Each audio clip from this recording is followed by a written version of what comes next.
Hello दोस्तों, सो एक बार फिर से बहुत बहुत स्वागत है आप सभी का हमारे इस चैनल पे जिसका नाम है नोटबुक ट्यूटोरियल्स। और अब करेंगे क्लास 7 का चैप्टर नंबर 1 इंटीजर्स का एक्सरसाइज 1.1 का क्वेश्चन नंबर 7। तो आप सभी देख सकते हैं आपके सामने आ चुका है क्वेश्चन नंबर 7। तो सबसे पहले इसे ध्यान से पढ़ लेते हैं, समझ लेते हैं, उसके बाद स्टार्ट करते हैं। तो देखिए क्वेश्चन में क्या कहा गया है। इन अ मैजिक स्क्वायर, जैसे कि आप देख सकते हो ये दो पार्ट हैं, ये आपका फर्स्ट पार्ट है और ये आपका सेकेंड पार्ट है। ओके स्टूडेंट्स, तो यहाँ पे बोला है कि एक ये स्क्वायर शेप है जिसमें आपको नंबर्स दिए गए हैं। और यहाँ पे इसको स्टार्ट करने से पहले एक चीज बता देता हूँ कि ये जो लाइन है दैट मीन्स ये सीधी लाइन है, ये होती है आपकी रो। और ये डाउनवर्ड्स जो लाइन है इसको हम बोलते हैं कॉलम। तो ये बात यहाँ इस क्वेश्चन को स्टार्ट करने से पहले जानना बहुत ही जरूरी है। यहाँ पे ये बोला है कि in a magic square each row each column and diagonal have the same sum. देखिए सम बोला गया है तो इसका मतलब है हमें पहले रो का सम करना है, उसके बाद हमें कॉलमों का सम करना है, हर एक पार्ट का सम करना है। और अगर सभी का आंसर कॉमन आता है, ये बात ध्यान रख से सुनिएगा मेरी, कि सभी का आंसर अगर कॉमन आता है दैट मीन सेम आता है तो ये एक मैजिक स्क्वायर होगा। अगर एक भी आंसर डिफरेंट होता है तो ये एक मैजिक स्क्वायर नहीं हो सकता है। ठीक है, तो चलिए स्टार्ट करते हैं पहले पार्ट से। फर्स्ट पार्ट में हम लोग क्या करेंगे, सबसे पहले निकालते हैं रो वन। ठीक है, R1 निकाल लेते हैं रो वन की बात, जिसमें ये सारे नंबर है। तो इसका आपको सम करना है सबका। तो R1 का अगर आप सम करोगे तो क्या निकलेगा, पहला नंबर है 5, उसके बाद -1, उसके बाद -4। इसको जब आप सॉल्व करोगे तो यहाँ पे आ गया 5। ये साइन अगर प्लस से इसका सॉल्यूशन होगा तो यहाँ से निकलेगा -1, यहाँ से ये निकलेगा -4। इसको आप सॉल्व करोगे तो 5 और -5 और आंसर आ जाएगा 0। ठीक है, तो R1 का हमारा आंसर आ रहा है आपका 0। उसके बाद R2 देख लेते हैं। R2 ये वाली लाइन है, इसको आप करोगे तो कितना होगा, -5। माइनस वाले जो नंबर होते हैं उसको आप ब्रैकेट में रखिएगा, ये मेरा सजेशन है आप सभी को। और उसके बाद आएगा +7। इसको सॉल्व करेंगे तो यहाँ से मिलेगा हमें -5, यहाँ से मिलेगा -2 और यहाँ से मिलेगा 7। और ये आएगा -7 + 7 जो कि आएगा आपका 0। तो अभी तक आंसर 0 आ रहा है। अब देख लेते हैं R3 में आंसर क्या आने वाला है। R3 में आप देखोगे तो यहाँ लिखा है 0, उसके बाद लिखा है +3, उसके बाद है -3। इसको आप सॉल्व करोगे तो आएगा +3 और -3, तो आंसर आ जाएगा 0। ठीक है स्टूडेंट्स, तो देखिए R1 R2 R3 तीनों अभी तक क्या आ रहे हैं, आपके 0 आ रहे हैं। तो चलिए अब C1, अब इसके कॉलम निकाल लेते हैं सारे। तो कॉलम निकालने के लिए मेरे को ये इरेज करना पड़ेगा, आप सब नोट कर लीजिएगा। तो देखिए अब क्या करते हैं, अब हम कॉलम निकालते हैं। तो सबसे पहले निकाल लेते हैं C1। C1 का मतलब हो गया ये वाली लाइन। तो यहाँ पे क्या है 5, उसके बाद है -5, उसके बाद है 0। तो इसको आप निकालेंगे तो +5 और यहाँ -5 हो जाएगा और आंसर आ जाएगा 0। तो C1 भी हमारा 0 आ गया है। C2 निकाल के देखते हैं। C2 आ रहा है हमारा +1, उसके बाद है आपका, सॉरी -1 था यहाँ पे, यहाँ -2 है और उसके बाद है यहाँ पे 3। तो इसको आप सॉल्व करोगे तो यहाँ से -1 फिर -2 +3 ये मिलेगा आपको। तो हो जाएगा -3 और +3। इसको सॉल्व करेंगे तो आएगा 0। इसके बाद C3 निकाल लेते हैं। C3 निकालने के लिए आपको क्या करना पड़ेगा, वही -4 सबसे पहले, उसके बाद प्लस साइन 7, फिर उसके बाद -3। इसको आप जब सॉल्व करोगे तो आपको क्या मिलेगा, यहाँ पे है -4 +7 और -3।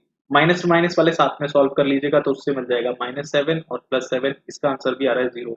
तो देखिए अभी तक ध्यान रखिएगा, हमारे तीनों R1 R2 R3 वो भी 0 आ रहे थे, C1 C2 C3 ये भी 0 आ रहे हैं।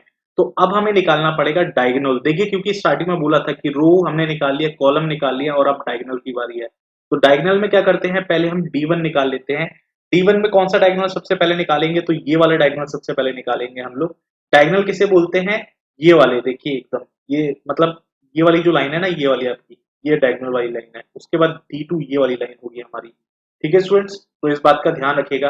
तो अब पहले निकालते हैं D1। D1 में हमारे पास नंबर क्या है 5, उसके बाद है -2 और उसके बाद है -3।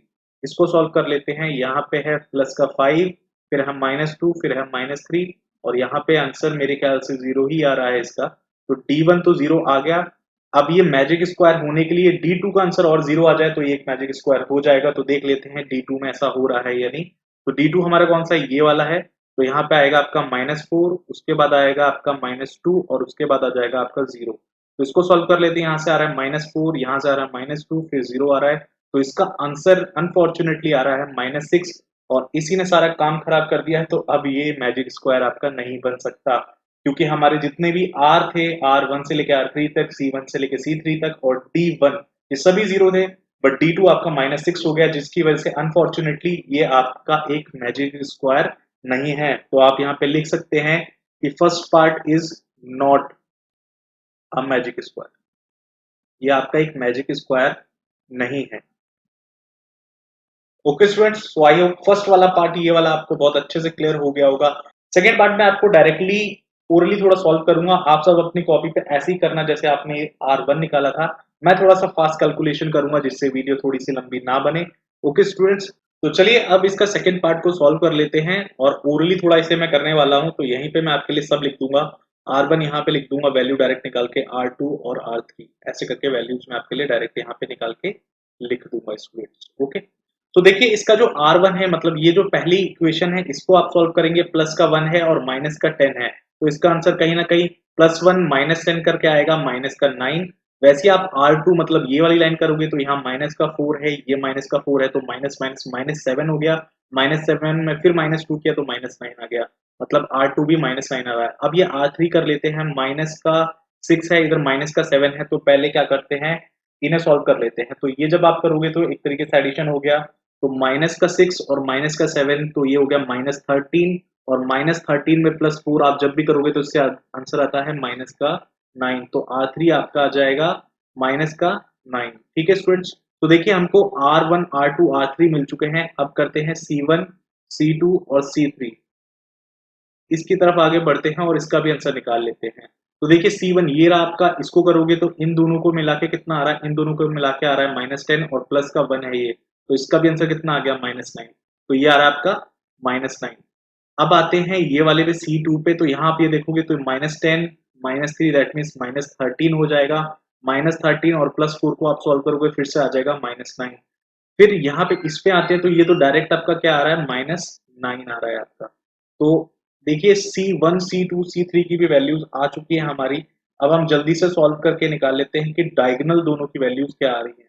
तो देखिए D1 डायगोनल जो पहला वाला है आपका, ये वाला पहला वाला डायगोनल आपका कौन सा है, ये वाला, तो इसको निकाल के देख लेते हैं क्या आ रहा है। तो 1 है और यहाँ पे -10 हो रहा है, तो अगर देखेंगे इन दोनों को मिला के -10 और +1, तो यहाँ से भी आंसर आ रहा है -9। अब D2 देख लेते हैं, D2 क्या होने वाला है, ये वाला होने वाला है, तो -6 और -3, तो इससे बन गया आपका -9 + 0, तो इसका आंसर भी आ रहा है माइनस। तो आप देखिए आपको दिख रहा होगा सभी R1 से लेके R3, C1 से लेके C3 और D1, D2 दोनों डायगोनल, सबका आंसर आ रहा है आपका -9। सो आपका ये जो सेकंड पार्ट है ये एक मैजिक स्क्वायर बन चुका है, तो आप यहाँ पे लिख सकते हैं, so it is a magic square, ये आप यहाँ पे लिख सकते हैं सेकंड पार्ट के लिए। फर्स्ट पार्ट आपका मैजिक स्क्वायर नहीं था, सेकंड पार्ट आपका मैजिक स्क्वायर है। तो आई होप इस क्वेश्चन का आपको मैंने डिटेल में सॉल्यूशन दिया है, वो आपको पसंद आया होगा, अच्छा लगा होगा। अगर आपको सॉल्यूशन अच्छा लगा तो वीडियो को लाइक कर दीजिए, चैनल के साथ जुड़ने के लिए सब्सक्राइब कर लीजिए, नोटिफिकेशन बेल को ऑन कर लीजिए जिससे आपको टाइमली वीडियो मिल जाए। ओके स्टूडेंट्स, तो अपना ख्याल रखिएगा, खुश रहिएगा और हेल्दी रहिएगा। Till then take care, have a nice day.